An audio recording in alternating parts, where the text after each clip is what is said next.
Λοιπόν, ακούστε τώρα να δείτε πώς γίνεται. Έτσι το χέρι. Τα πράγματα δεν γίνεται να συνεχίσουν έτσι. Έτσι. Περάσουν τα πέντε τέτοια εποχή, Κάνουμε διακοπές εκτός σεζόν εμείς. Και θα κατέβω για δήμαρχος. Αυτό το σπίτι δεν έπρεπε να ανοίξει. Τέτοιο πράγμα δεν έχω ξαναδεί. Πρώτη φορά βλέπω κάτι τέτοιο. Οι ζωντανοί με τους ζωντανούς.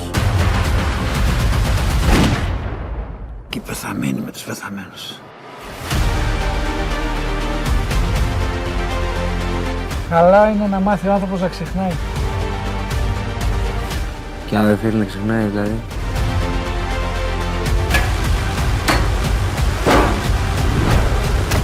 Ζεις με τα φαντάσματα. Το τελευταίο νησί. Πρέμιερα με διπλό επεισόδιο. Τώρα δεχτήκαμε λοιπόν.